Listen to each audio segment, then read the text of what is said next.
Repeat. నమస్తే, welcome to సాక్ష్యం news. ముందుగా బులెటిన్లోని హెడ్లైన్స్ చూద్దాం. సింగర్ మంగ్లీ పుట్టినరోజు వేడుకలపై పోలీసులు ఆకస్మిక దాడులు.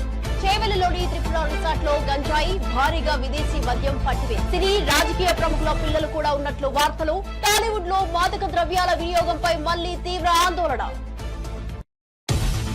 కాళేశ్వరం ప్రాజెక్టు అవకతవకలపై జ్యుడిషియల్ కమిషన్ విచారణ. జస్టిస్ పిసి ఘోష్ కమిషన్ ముందు హాజరైన కేసీఆర్. హైదరాబాద్ లోని బీఆర్కేఆర్ భవన్ లో విచారణ. 1,00,000 కోట్ల ప్రాజెక్టులో నాణ్యత, డిజైన్లపై ప్రధానంగా ప్రశ్నలు. జగన్ పొదిలి పర్యటనలో ఉద్రిక్తత. జగన్ గో బ్యాక్ అంటూ టీడీపీ కార్యకర్తల నిరసన. జగన్ కాన్వాయ్ పైకి చెప్పులు విసిరిన మహిళలు. పరస్పరం టీడీపీ వైసీపీ కార్యకర్తల రాళ్ల దాడి. జగన్ పొదిలి పర్యటనలో ఉద్రిక్తత. జగన్ పొదిలి పర్యటనలో ఉద్రిక్తత. జగన్ గో బ్యాక్ అంటూ టీడీపీ కార్యకర్తల నిరసన. జగన్ కాన్వాయ్ పైకి చెప్పులు విసిరిన మహిళలు. పరస్పరం టీడీపీ వైసీపీ కార్యకర్తల రాళ్ల దాడి. తన అనుచరులను పోలీసులు తీసుకెళ్లి వేధిస్తున్నారన్న చెవిరెడ్డి భాస్కర్ రెడ్డి. మద్యం కేసులో తన పేరు చెప్పించాలని చూస్తున్నారని మండిపడ్డ చెవిరెడ్డి. అరెస్టుకు తాను సిద్ధమైతే భవిష్యత్తులో వారు తగిన మూల్యం చెల్లించుకోవాల్సి వస్తుందని హెచ్చరిక. ఇక డీటెయిల్ చూస్తే, ప్రకాశం జిల్లాలోని పొదిలి పర్యటనలో వైసీపీ అధినేత మాజీ ముఖ్యమంత్రి వైఎస్ జగన్మోహన్ రెడ్డికి తెలుగు మహిళల నిరసన సెగ తగిలింది. జగన్ గో బ్యాక్ అంటూ ప్లకార్డులు, నల్ల బ్యాడ్జీలతో టీడీపీ కార్యకర్తలు నిరసన చేశారు. పొదిలిలోని బెస్తపాలెం దగ్గర జగన్ కాన్వాయ్ మీద నల్ల బెలూన్లు, చెప్పులను గుర్తు తెలియని మహిళలు విసిరారు. వైఎస్ జగన్ కాన్వాయ్ పైకి చెప్పులు, నల్ల బెలూన్లు విసరడంతో టీడీపీ వైసీపీ మధ్య పరస్పరం దాడులు జరిగాయి. ఈ దాడిలో రాళ్లు, చెప్పులతో ఒకరిపై మరొకరు ఘర్షణకు పాల్పడ్డారు. ఈ గొడవలో పోలీస్ కానిస్టేబుల్ కు గాయాలయ్యాయి. ఇక రాళ్ల దాడిలో గాయపడ్డ కానిస్టేబుల్ ను ఆసుపత్రికి తరలించి చికిత్స అందిస్తున్నారు. మరోవైపు ఈ ఘటనపై పోలీసులు కేసు నమోదు చేసుకున్నారు. గొడవకు కారణమైన వారిని గుర్తించే పనిలో ఉన్నారు.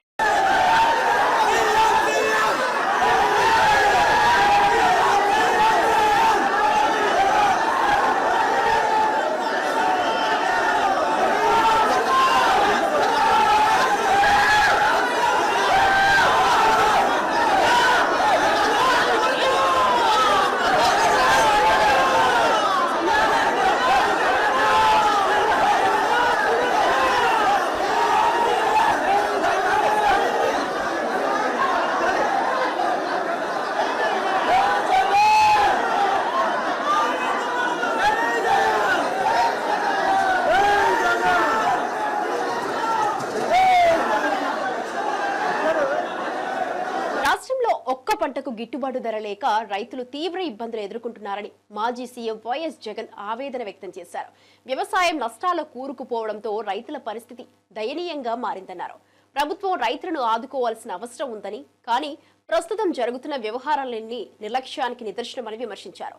వైసీపీ పాలనలో రైతులకు మద్దతుగా అనేక సంక్షేమ పథకాలు అమలయ్యాయని, రైతు రాజ్యంగా ఆ రోజులు నిలిచిపోయాయని గుర్తు చేశారు. రాష్ట్ర ప్రభుత్వం ఇప్పటికైనా స్పందించాలని జగన్ కోరారు. ఒక రైతు ఆత్మహత్య చేసుకున్నాడు. ఇద్దరు రైతులు గిట్టుబాటు ధరలు లేక ఇదే జిల్లాలో రైతాంగం చనిపోయిన పరిస్థితుల మధ్య ఈరోజు నేను ఇక్కడికి వచ్చి రైతులు పడతా ఉన్న అగసాట్లను ప్రభుత్వాన్ని గట్టిగా నిలదీస్తూ ప్రశ్నిస్తా ఉన్నా. ఈరోజు రైతు పడతా ఉన్న పరిస్థితుల మధ్య ఏ పంటకు కూడా ఈరోజు రాష్ట్రంలో గిట్టుబాటు ధరలు లేవు. వరి ప్రొక్యూర్మెంట్ మొన్న చేశారు. ఏ రైతుకైనా కూడా, ఏ రైతును తీసుకున్నా కూడా కనీసం 300 రూపాయల నష్టానికి రైతు ఎంఎస్పీ కన్నా తక్కువ రేటుకు అమ్ముకోవాల్సిన పరిస్థితిలో ధాన్యాన్ని రాష్ట్ర ప్రభుత్వం కొనుగోలు చేసింది.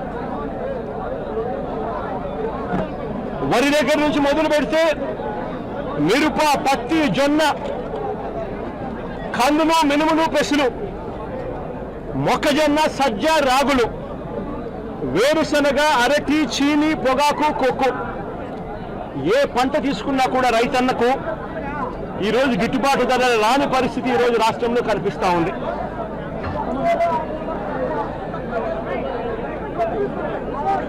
కేవలం ఒక సంవత్సరం కిందట వైఎస్ఆర్సీపీ ప్రభుత్వం ఉన్నప్పుడు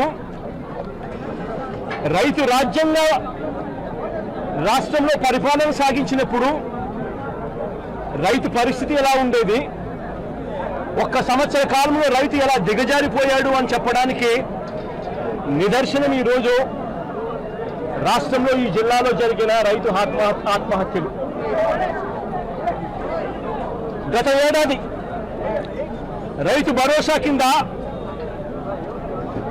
రైతన్న పెట్టుబడి సమయంలో రైతన్నకు పంట వేసే సమయంలోనే మే మాసం చివరికల్లా ఖరీఫ్ మొదలయ్యే నాటికల్లా రైతన్నకు రైతు భరోసా కింద పెట్టుబడి సహాయం కింద సహాయం అందేది. వైఎస్ఆర్సీపీ ప్రభుత్వ హయాంలో, మా ప్రభుత్వ హయాంలో గత ఏడాది రైతు భరోసా కింద అందుతా ఉన్న ఆ సొమ్ము చంద్రబాబు నాయుడు గారు వచ్చిన తర్వాత ఆగిపోయింది. ఈ పెద్ద మనిషి చంద్రబాబు నాయుడు గారు వచ్చిన తర్వాత గత ఏడాది రైతు భరోసా కింద మోడీ గారు ఇచ్చే 6,000 కాక మరో 20,000 రూపాయలు రైతు భరోసా కింద ఇస్తానని చెప్పాడు పెద్ద మనిషి చంద్రబాబు నాయుడు. గత సంవత్సరం రైతులకు ఇవ్వాల్సిన 20,000 రూపాయలు ఎగరగొట్టేశాడు. ఈ సంవత్సరం కూడా జూన్ 10వ తారీఖున ప్రముఖ జానపద గాయని మంగ్లీ పుట్టినరోజు వేడుకలు వివాదాస్పదంగా మారాయి. చేవెళ్లలోని త్రిపుర రిసార్ట్ లో అర్ధరాత్రి జరిగిన ఈ వేడుకలపై పోలీసులు ఆకస్మిక దాడి నిర్వహించారు. ఈ పార్టీలో మాదక ద్రవ్యాల వినియోగం జరిగిందన్న ఆరోపణలు, అధికారిక అనుమతులు లేకపోవడం, అక్రమంగా సౌండ్ సిస్టమ్స్ వాడటం వంటి పలు ఉల్లంఘనలపై పోలీసులు కేసు నమోదు చేశారు. ఈ ఘటనతో పలువురు సినీ ప్రముఖులు కూడా పోలీసుల నిఘాలోకి వచ్చినట్లు తెలుస్తోంది. Chevella inspector of police Bhupal Sridhar వెల్లడించిన వివరాల ప్రకారం ఓ రహస్య సమాచారం ఆధారంగా ఈ దాడి నిర్వహించారు. తనిఖీల సమయంలో దామోదర్ అనే వ్యక్తి పార్టీ జరుగుతున్న ప్రదేశంలో గంజాయి సేవిస్తూ పట్టుబడ్డాడు. దీంతో ఈ వేడుకల్లో మాదక ద్రవ్యాల వినియోగం ఏ స్థాయిలో జరిగిందనే కోణంలో పోలీసులు లోతుగా దర్యాప్తు చేస్తున్నారు.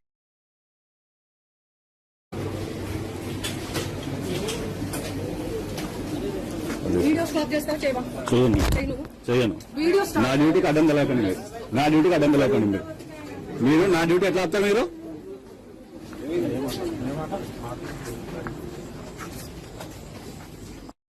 తెలంగాణ రాష్ట్ర రాజకీయాల్లో తీవ్ర చర్చనీయాంశంగా మారిన కాళేశ్వరం ఎత్తిపోతల పథకంలో జరిగినట్లుగా ఆరోపణలు వస్తున్న అవకతవకలపై ఏర్పాటు చేసిన జ్యుడిషియల్ కమిషన్ ముందు మాజీ సీఎం బీఆర్ఎస్ అధినేత కేసీఆర్ బుధవారం హాజరయ్యారు. ఆయన ముఖ్యమంత్రిగా ఉన్న సమయంలోనే ఈ భారీ ప్రాజెక్టు నిర్మాణం జరిగిందన్నారు. ఇక హైదరాబాద్ లోని బీఆర్కేఆర్ భవన్ లో ఏర్పాటు చేసిన జ్యుడిషియల్ కమిషన్ కార్యాలయానికి కేసీఆర్ ఉదయం 11 గంటల తర్వాత చేరుకున్నారు. సుప్రీంకోర్టు మాజీ న్యాయమూర్తి జస్టిస్ పిసి ఘోష్ నేతృత్వంలోని ఈ కమిషన్ కాళేశ్వరం ప్రాజెక్టు నిర్మాణంలో జరిగిన అక్రమాలు, నాణ్యతా లోపాలపై విచారణ జరుపుతోంది. దాదాపుగా గంట పాటు ఆయన విచారణ ఎదుర్కొన్నారు. ఆయన పోయినప్పుడు 2 కలర్ బుక్లు ఆయన తీసుకెళ్లడం జరిగింది. వాటిని ఆయన ప్రశ్నలన్నింటి కూడా ఆయన సమాధానాలు చెప్పినట్టుగా కూడా తెలుస్తుంది. ఆయన వెంట ఒకవైపు హరీష్ రావు, సంతోష్ కుమార్, అదేవిధంగా ఇటు శాసన మండలిలో పార్టీ పక్ష నేత ఒకవైపు మధుసూదనాచారి, మాజీ హోంమంత్రి మహమూద్ అలీ, బండారు లక్ష్మారెడ్డి, పద్మారావు, గౌడు, అదంతా కూడా ఆయన పాటు లోపలే ఉన్నారు. దీంతో ఈరోజు కమిషన్ విచారణ ముగిసింది. మళ్ళీ ఫర్దర్గా ఏం జరుగుతుందని కూడా కమిషన్ కేసీఆర్ విచారణతోనే. ఏపీ మద్యం కుంభకోణం కేసులో తనను ఇరికించి అక్రమంగా అరెస్టు చేయాలని చూస్తున్నారని వైసీపీ నేత, మాజీ ఎమ్మెల్యే చెవిరెడ్డి భాస్కర్ రెడ్డి ఆగ్రహం వ్యక్తం చేశారు. కేసుతో సంబంధం లేని తనను ఈ కేసులో ఇరికించాలని సిట్ అధికారులు చూడటం బాధాకరమని అన్నారు. గిరి, బాలాజీ సహా మరికొద్ది మందిని తీసుకెళ్లి తన పేరు చెప్పించాలని, వారికి నరకం చూపిస్తున్నారని ఆరోపించారు. తనను కేసులో అరెస్టు చేయించి సంతోషపడాలని అనుకుంటున్నారని మండిపడ్డారు. తనను అరెస్టు చేయాలని అనుకుంటే నేరుగా తానే సిట్ కార్యాలయానికి వస్తానని సవాల్ చేశారు. తనను ఈ కేసులో ఇరికించేందుకు పోలీసులు చాలా కష్టపడుతున్నారని, దేనికైనా తాను సిద్ధమని పేర్కొన్నారు. పథకం ప్రకారం మద్యం కేసులో బెదిరించి తమ పేర్లు బయటకు తీసుకురావాలని చూస్తున్నారని ఆరోపించారు. భాస్కర్ రెడ్డికి సంబంధం ఉంది. మీరు మేము చెప్పినటువంటి స్క్రిప్ట్ని వీడియో చేయాలి అని ఒక రహస్య ప్రదేశంలో పెట్టి, సిట్లో కూడా కాదు, గత 3 రోజులుగా ఆదివారం నుంచి ఈరోజు మంగళవారం ఒక రహస్య ప్రదేశంలో పెట్టి వాళ్ళకి నరకం చూపిస్తున్నారు. మీరు ఏం సాధించబోతారో అర్థం కావడం లేదు. మీరు ఏం సాధించాలనుకుంటున్నారో అర్థం కావడం లేదు. అరెస్టు చేయాలనుకుంటే అరెస్టు కావడానికి సిద్ధంగా ఉన్నామని చెప్పాం. మీరు శిక్షించాలనుకుంటే శిక్షలు ఎదుర్కోవడానికి అన్యాయంగా మీరు ఏ శిక్ష విధించాలనుకున్నా దాన్ని ఎదుర్కోవడానికి సిద్ధంగా ఉన్నామని చెప్పాం. మీరు జైలుకి పంపాలనుకుంటే మీ చిట్టి కార్యాలయానికి వస్తాం, అరెస్ట్ చేసి జైలుకి పంపని చెప్పాం. కానీ చిన్న చిన్న ప్రాణాలను చంపేయద్దు అంటున్నాం. చిన్న చిన్న ప్రాణాలకు నరకం చూపించద్దు అంటున్నాం. చిన్న చిన్న ప్రాణాలు జీవితం అంటే భయపెట్టేలా చేయొద్దు అంటున్నాం. మీకు తెలుసు, మీ మనస్సాక్షికి తెలుసు ఇందులో ఏ కేసు లేదు, ఏ తప్పు లేదు అని. తెలిసినా కూడా తప్పుడు కేసులు పెట్టడానికి, తప్పుడు సాక్ష్యాలు సృష్టించడానికి మీరు పడుతున్నటువంటి కష్టం, శ్రమ, తపన చూస్తుంటే నిజంగా కూడా అనిపిస్తుంది ఒక వ్యవస్థ ఈ స్థాయికి వెళ్ళిపోతుందా అని. ఓకే, మీరు ఈరోజు తప్పుడు కేసులు పెట్టి తప్పుడు సాక్ష్యాలు సృష్టించి శిక్ష విధిస్తారు, భరించడానికి సిద్ధంగా ఉన్నాం. ఏ తప్పు చేయకపోతే తెలంగాణ రాష్ట్రంలో ఇరిగేషన్ అభివృద్ధిపై విమర్శలు చేసే వారిని తీవ్రంగా ఎద్దేవా చేసిన BRS working president KTR irrigation అంశంలో కేసీఆర్ ను ప్రశ్నించడం అంటే హనుమంతుని ముందు కుప్పిగంతలు వేయడమే అని వ్యాఖ్యానించారు. రాష్ట్రంలో నీటి ప్రాజెక్టుల ద్వారా వచ్చిన ప్రగతిని గుర్తించకుండా విమర్శలు చేయడం అర్థహీనమని, కేసీఆర్ నాయకత్వంలో రాష్ట్రంలో సాగునీటి ప్రాజెక్టులు విస్తృతంగా అభివృద్ధి చెంది రైతులకు మేలు జరిగిందని పేర్కొన్నారు. ఉంటది, దానికి మీ మద్దతు పలకాలని రాష్ట్ర ప్రజలకు రేవంత్ రెడ్డి అనే ఒక చిల్లర నాయకుడు, ఒక చిల్లర వ్యక్తికి కేబినెట్ అంటే అర్థం కాదు, కేబినెట్ ఎట్లా పనిచేస్తుందో అర్థం కాదు. ఎందుకంటే ఆయన ఆలోచనలు వేరు, ఆయన ఎజెండా వేరు. ఆయనకు రాష్ట్ర ప్రయోజనాల కంటే, రైతుల ప్రయోజనాల కంటే రాజకీయ ప్రయోజనాలు, రాక్షస ఆనందము, పైశాచిక ఆనందం ఆయనకు ముఖ్యం. ఆయన చిల్లర పని చేసి బ్యాగులు మోసి జైల్లో పడ్డాడు కాబట్టి మా వాళ్ళని కూడా కొంతమంది జైల్లో పెట్టాలనేది ఆయన వికృతమైన ఆలోచన తప్ప ఇంకోటి కానే కాదు. నేను చెప్పేదల్లా ఒకటే, అబద్ధం నిజం నిలకడ మీద తెలుస్తుంది. నిజం కడప దాటే లోపల అబద్ధం అంగిలాగేసుకుని ఊరంతా తిరిగి వస్తుంది అన్నట్టు కొన్ని రోజులు కాళేశ్వరం అని, కొన్ని రోజులు ఫోన్ ట్యాపింగ్ అని, కొన్ని రోజులు ఫార్ములా ఈ అని ఏదైతే డ్రామాలు రేవంత్ రెడ్డి ఆడుతా ఉన్నాడో, ఆయన ప్రభుత్వం ఆడుతా ఉందో, ఇవన్నీ కూడా కేవలం ప్రజల దృష్టి మళ్లించడానికి చేస్తున్న చిల్లర ప్రయత్నం. 420 హామీలు, 6 గ్యారంటీలు అమలు చేయలేని ముఖ్యమంత్రి, చివరికి మంత్రివర్గ విస్తరణ చేయలేని ముఖ్యమంత్రి, చివరికి మంత్రివర్గ విస్తరణ చేసిన పోర్ట్ఫోలియోలు కూడా కేటాయించుకోలేని ఒక అసమర్థ ఫెయిల్యూర్ చీఫ్ మినిస్టర్. ఆయన ఫెయిలియర్ ని కప్పిపుచ్చుకోవడానికి చిల్లర ప్రయత్నాలు చేస్తున్నాడు, అంతకంటే చేసేదేం లేదు. కేసీఆర్ గారితో ఇరిగేషన్ గురించి మాట్లాడడం అంటే హనుమంతుడి ముందు కుప్పిగంతులాగా ఉంటుంది. ఎందుకంటే కేసీఆర్ గారికి సమకాలీన రాజకీయాల్లో భారతదేశంలో ఆయనకున్నంత క్షుణ్ణమైన అవగాహన, నదులు, వాగులు, వంకలు, చెరువులు ఏం చేయొచ్చు అనేది, ఏం చేసి చూపెట్టిందో కూడా కేసీఆర్ నాయకత్వం తెలంగాణ ప్రజల ముందే ఉంది. బ్రహ్మాండంగా తెలంగాణను 1,00,00,000 ఎకరాల మాగాణం చేసి వరిధాన్యం ఉత్పత్తిలో పంజాబ్ ను, హర్యానాను దాటిపోయి తెలంగాణ అనే కరువు పాలిత ప్రాంతాన్ని ఇవాళ భారతదేశంలో అగ్రభాగాన్ని నిలబెట్టినందుకు కేసీఆర్ గారికి నోటీసులు ఇస్తారా? లేదా ప్రపంచంలోనే అతిపెద్ద లిఫ్ట్ ఇరిగేషన్ ప్రాజెక్టును 4 ఏళ్లలో ప్రజాస్వామ్య భారతదేశంలో కట్టినందుకు మీరు నోటీసులు ఇస్తారా? దేనికి ఇస్తారు కేసీఆర్ కు నోటీసులు? అన్ని చర్చలు కూడా ఇవాళ కమిషన్ ముందు జరుగుతాయి. ఎన్ని ప్రశ్నలు అడిగినా వాటికి సమాధానాలు సమర్థవంతంగా మేము చెప్తాము. ఇప్పటికే హరీష్ రావు గారి ప్రెజెంటేషన్ తోనే కాంగ్రెస్, బీజేపీ నాయకులు ఫ్యూజులు ఎగిరిపోయినాయి. ప్రజలకు కూడా మొత్తం వాస్తవాలు అర్థమైపోయినాయి. వాడు కొత్తగా చెప్పడానికి గానీ మరి అడగడానికి గానీ వాస్తవంగా ఏం లేదు. కానీ సాంకేతికంగా పిలవాలి కాబట్టి పిలిచడం నేను అనుకుంటాను. రేవంత్ రెడ్డి వాళ్ళ మామ దగ్గర కూర్చుంటే మంచిది. పిల్లనిచ్చిన మామ దగ్గర రేవంత్ రెడ్డి 5 నిమిషాలు కూర్చొని బుద్ధి జ్ఞానం తెచ్చుకుంటే మంచిది. సూదిని పద్మారెడ్డి గారు, గీత గారి తండ్రి, వారు చెప్పినారు 94,000 కోట్ల ఖర్చైన ప్రాజెక్టులో 1,00,000 కోట్ల అవినీతి అనేది ఒక తెలివి తక్కువ అంటున్నాడు. మరి ఆ తెలివి తక్కువ ఆయన అల్లుడు, మా కర్మగాలి. ఆ తెలివి తక్కువ ఇలా రాష్ట్రానికి ముఖ్యమంత్రి.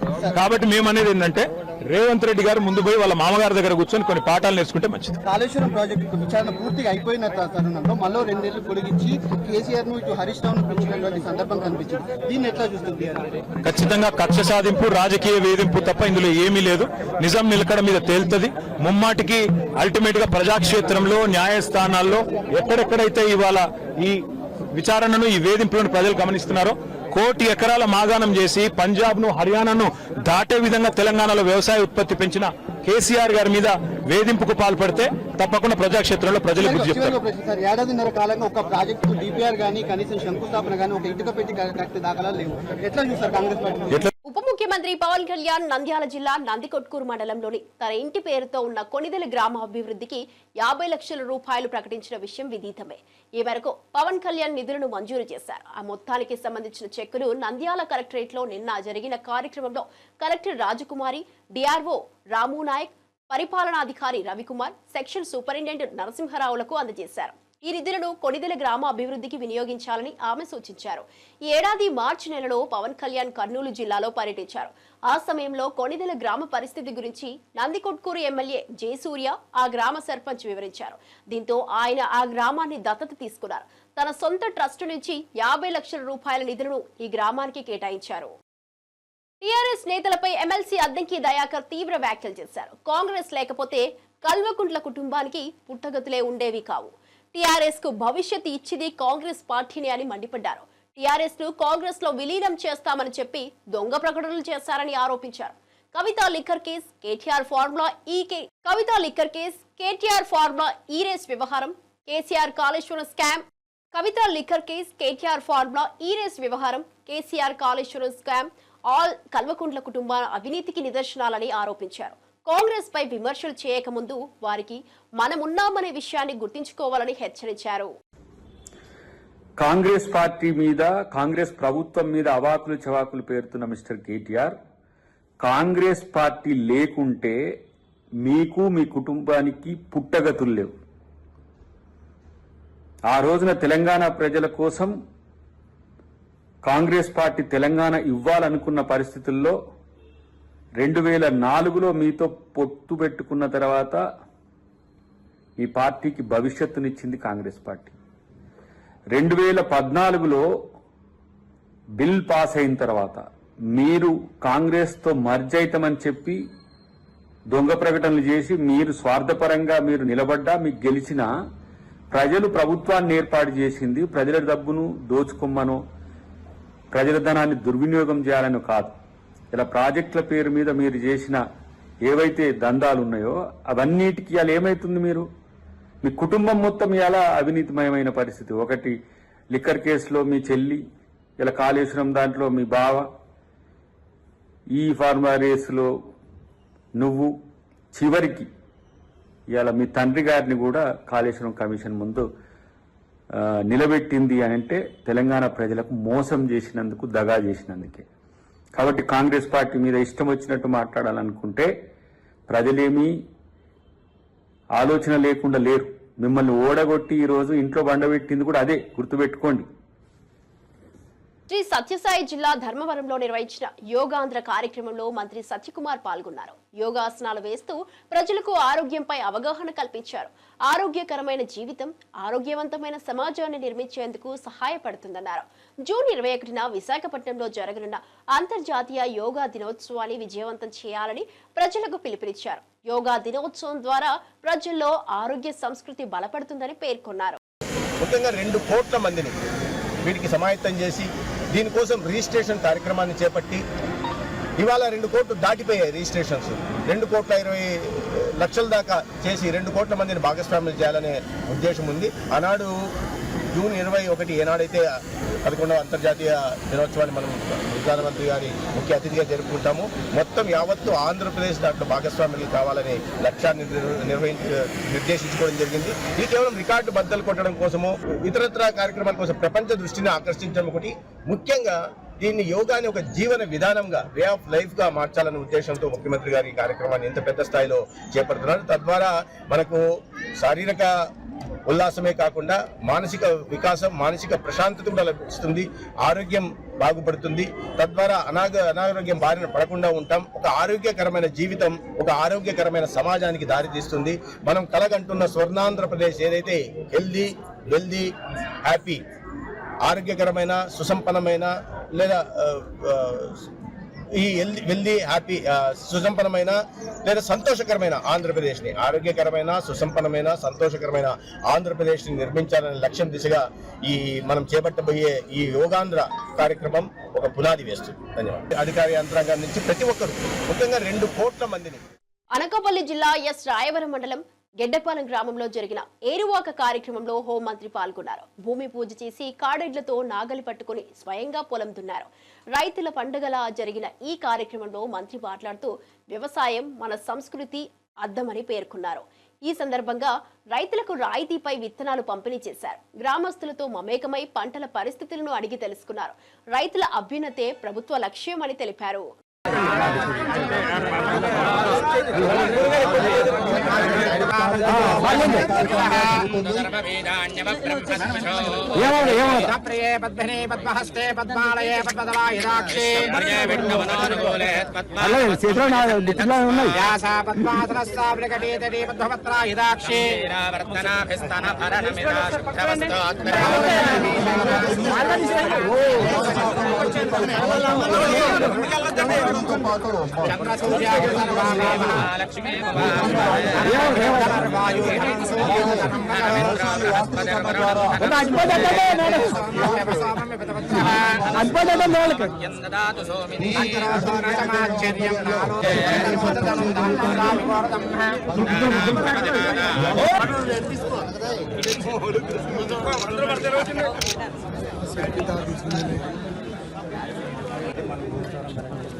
సింగనమల వైఎస్ఆర్సీపీ సమన్వయకర్త సాకే శైలజానాథ్ రేణుకా చౌదరి చేసిన వ్యాఖ్యలపై తీవ్రంగా స్పందించారు. జగన్ గారి గురించి ఘోరంగా మాట్లాడడం దారుణమని, అప్పుడే పుట్టినప్పుడే చంపేయాలన్న మాటలను వినడం కలత కలిగిస్తోందని తెలిపారు. ఇటువంటి వ్యాఖ్యలు గతంలోనూ ఇతరులకు సూచించే ఉంటారని అనుమానం వ్యక్తం చేశారు. ఛానల్ విశ్లేషకులు తప్పు మాట్లాడితే ఏకంగా ఛానల్కే బాధ్యత వేయడం తగదన్నారు. ఇప్పటి వరకు ఇతర ఛానళ్లలో అనేక మంది విచ్చలవిడిగా మాట్లాడినప్పటికీ వారిపై చర్యలు ఎందుకు తీసుకోలేదని ప్రశ్నించారు. మీకు జరుగుతోందని ఇప్పుడు జరిపిస్తున్నారు. మీరు నేర్పిన విదే కొత్త వాళ్ళు నేర్చుకుంటున్నారని చంద్రబాబుకు హితవు పలికారు. నేను రాజశేఖర రెడ్డి గారి ఆడ సంతానం కూడా చెప్పాలనుకుంటా ఉన్నాను. వాళ్ళకు కూడా ఏం మాట్లాడుతూ ఉన్నారో అర్థం చేసుకొని మాట్లాడండి. ఈ రోజున మా జిల్లాలో జరిగిన బాధల గురించి మాట్లాడండి. ఎందుకు నాకు ఇంకా మిమ్మల్ని ఏం అనుభూతి కావడంలే, రాజశేఖర రెడ్డి గారి సంతానం కాబట్టి.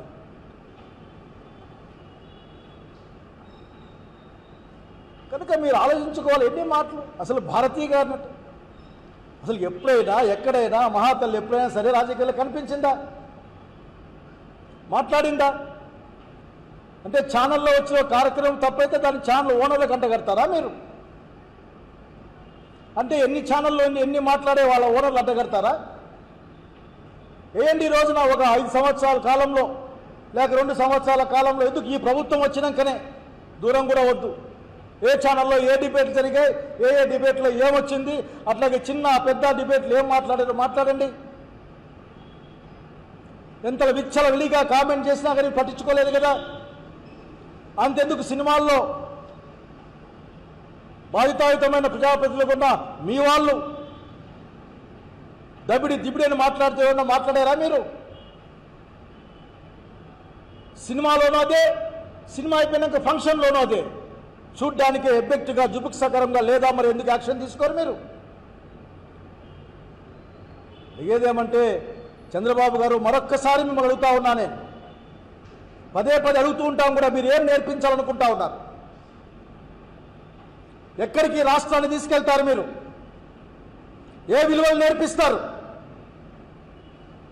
ఇదేనా మీరు నేర్పించబోయే విలువలు మాకు? సామాజిక రంగంలో మీరు ఏం చేయాలనుకుంటున్నారు? మమ్మల్ని రాజకీయంగా ఏం నేర్పిద్దామనుకుంటున్నారు? వేసేయం లోపల అనే మాటేనా? లేకపోతే భవిష్యత్తు ఎలా ఉండాలో నేర్పించబోతా ఉన్నారా? అదేదో అంటుంది ఆఖరి మిమ్మల్ని చూస్తా అంటే, మీ కింద పనిచేసే అన్ని డిపార్ట్మెంట్ చూస్తా అంటే నాకు ఏమనిపిస్తుందంటే, ఈ మధ్య ఏదో కృష్ణ కొడుకు సినిమా చూశాను నేను, దాంట్లో డైలాగ్ ఉంది. అట్లా మీ జరుగుతూ ఉంది. అట్లా సరిపోయిన ఆ యాంగిల్లో ఉంటుంది. అట్లా ఉంది, మీరు జరిపిస్తూ ఉన్నారు, జరుగుతూ ఉంది. ఎంతో కాలం ఉండదు. కాలచక్రం చాలా ఫాస్ట్గా తిరుగుతుంది. మీరు నేర్పించే విద్య మేము నేర్చుకుంటాం. ఇలా మాలాంటి వాళ్ళు రెసిస్ట్ చేసినా నేర్చుకోకుండా కొత్త పిల్లలు చాలా ఈజీగా నేర్చుకుంటారు. మళ్ళీ మీరు నేర్పించిన విద్య మీకే ఉపయోగపడుతుంది. కొత్త విలువలు నేర్పిస్తూ ఉన్నారు. సత్య దూరమైన మాటలు, ప్రజలకు ఇచ్చిన మాట నిలబెట్టుకోలేకపోవడం, పైగా అభాండాలు వేయడం, బెదిరించడం, ఇంకా ఎక్కువ మాట్లాడితే డబ్బులు ఎట్లా వస్తాయి నా చెవులో చెప్పండి, నేను డబ్బులు ఇస్తా అని చెప్పి మీ యొక్క మాట కూడా చూశాం. అట్లా ఇంకొక ఆయన మాట్లాడుతూ బహుశా మీ యొక్క భవిష్యత్తులో మీ పార్టీని ప్రభుత్వం నడిపోయాయన, నా దగ్గర ఎర్ర బుక్ ఉంది, అదేనా మీరు నేర్పించింది, మీ వారసుని నేర్పించి అదేనా? బుక్ తీసుకో, ఆ బుక్లో రాసుకో, అది మంత్రగాళ్ళ బుక్, ఆ బుక్లో రాస్తే కాళ్ళు ఇరిగిపోతాయి, చేతులు ఇరిగిపోతాయి, హార్ట్ అటాక్ వస్తుందని నేర్పించారా మీరు? 10th క్లాస్ పరీక్షలు వస్తే గతాన్ని తవ్వుకోండి గతాన్ని, కానీ ఇప్పుడు 10th క్లాస్ పరీక్షల గురించి మాట్లాడాలి కదా. పొద్దున ఒక మాట సాయంత్రం ఒక మాట మాట్లాడే మీ అలవాటుని ఎట్లా మీ కిందికి పంపిస్తారు మీరు? ఏమైనా మాట్లాడితే మీకు కోపం వస్తుంది, మీకు కోపం వస్తే పాపం సామాన్యులు బలైపోతారు. పిఠాపురంలో వర్మ గారు చెప్పారు, ఇసుక అక్రమంగా తరలించకపోతా ఉన్నారు, దీనిపైన యాక్షన్ తీసుకోవాలి అని. తీసుకుంటారా? హిందూపురం, అనంతపురం, ఈ రాష్ట్రం మొత్తం మీద జరిగిన అనేక అకృత్యాలపైన మీరు ఏమైనా ఒక కంప్లైంట్ చేస్తారా? చేయండి. మీపైన చాలా ఆశలు పెట్టుకొని, ఇంకో అనుమానం ఎట్లాగూ ఉంది, ఎక్స్ట్రా వచ్చిన 25 లక్షల ఓట్లు ఎక్కడి నుంచి వచ్చాయని అనుమానం ఎప్పటికీ ఉంది. అది ఎప్పటికీ తీరదు అనుమానం ఆఖరికి. దీన్ని లోక్సభ విపక్ష నాయకుడు కూడా రాహుల్ గాంధీ గారు దీన్ని లేవనెత్తారు. సమాధానం చెప్పుకునే వాళ్ళు లేరు ఇక్కడ. జగిత్యాల జిల్లా ధర్మపురి లక్ష్మీ నరసింహస్వామి వారిని దర్శించుకున్న మంత్రి అడ్లూరి లక్ష్మణ్ కాంగ్రెస్ పార్టీ తనను మంత్రిగా చేసిన ఘనతను కీర్తించారు. స్వామివారి పాదాల చెంత పూజలు నిర్వహించిన ఆయన ప్రజల ఆశీర్వాదంతో అధికారంలోకి వచ్చిన కాంగ్రెస్ ప్రభుత్వం ఏడాదిన్నరలో అనేక సంక్షేమ పథకాలు అమలు చేస్తోందన్నారు. రానున్న గోదావరి పుష్కరాలను ప్రజల సహకారంతో ఘనంగా నిర్వహించేందుకు కృషి చేస్తామని తెలిపారు. ప్రజల సమస్యలపై శ్రద్ధ వహిస్తూ వాగ్దానాలను నెరవేర్చేందుకు కట్టుబడి ఉందామన్నారు. కాంగ్రెస్ పార్టీ కార్యకర్తను ఈరోజు రాష్ట్ర కేబినెట్ లో మంత్రిగా ప్రమాణ స్వీకారం చేసి మొదలు స్వామివారి దర్శనం చేసుకోవాలని చెప్పి నేరుగా ప్రమాణ స్వీకారం ఆదివారం చేస్తే ఈ రోజు స్వామివారికి మంగళవారం అనేది చాలా శుభప్రదమైనటువంటి దినం కాబట్టి నేరుగా స్వామివారి దర్శనం చేసుకుని ఆ స్వామివారి రాష్ట్ర ప్రభుత్వానికి, రాష్ట్ర ముఖ్యమంత్రి వర్యుకు, అఖిల భారత కాంగ్రెస్ పార్టీ నాయకత్వానికి ఒక సామాన్య కార్యకర్తగా నన్ను ఇంత పెద్ద స్థాయికి తీసుకొచ్చి అవకాశం ఇచ్చినటువంటి మా ధర్మపురి ప్రజలకు ఏదైతే సేవ చేసుకునే భాగ్యాన్ని ఆ స్వామివారు ఇచ్చినారో, ఈ ప్రాంత ప్రజల యొక్క ఆకాంక్ష, ఈ ప్రాంత ప్రజల యొక్క అనేక సమస్య, టెంపుల్ కు సంబంధించిన, దేవాలయానికి సంబంధించిన విషయాలు కానీ, అనేక ప్రజలకు సంబంధించిన విషయాలు కానీ, రైతాంగానికి సంబంధించిన అనేక విషయాల పట్ల ప్రత్యేక దృష్టి పెట్టి ఏదైతే ప్రజలకు ఇచ్చిన మాట 100% అమలు చేసే విధంగా ఆ స్వామివారి ఆశీస్సులు ముందుకెళ్తాన్న విషయాన్ని మరొకసారి మనవి చేసుకుంటూ, మనస్ఫూర్తిగా మీ శాసనసభ్యుడిగా, మీ అన్నగా, మంత్రిగా మీ అందరి సహకారం నాకు ఉండాలని చెప్పి ఎక్కువ మాట్లాడకుండా మరొకసారి రాష్ట్ర మంత్రివర్యులు శ్రీధర్ బాబు గారికి ఈ సందర్భంగా వారికి నమస్కారం తెలియజేసుకుంటూ మరొకసారి మీడియా మిత్రుల ద్వారా నాకు సహకరించిన ప్రతి ఒక్కరు కూడా చేతులు జోడించి మనస్ఫూర్తిగా ధన్యవాదాలు. సింగర్ మంగ్లీ పుట్టినరోజు వేడుకలపై పోలీసులు ఆకస్మిక దాడులు. చేవెళ్లలోని త్రిపుర రిసార్ట్ లో గంజాయి, భారీగా విదేశీ మద్యం పట్టివేసి సినీ రాజకీయ ప్రముఖుల పిల్లలు కూడా ఉన్నట్లు వార్తలు. టాలీవుడ్ లో మాదక ద్రవ్యాల వినియోగంపై మళ్లీ తీవ్ర ఆందోళన. కాళేశ్వరం ప్రాజెక్టు అవకతవకలపై జ్యుడిషియల్ కమిషన్ విచారణ. జస్టిస్ పిసి ఘోష్ కమిషన్ ముందు హాజరైన కేసీఆర్. హైదరాబాద్ లోని బీఆర్కేఆర్ భవన్ లో విచారణ.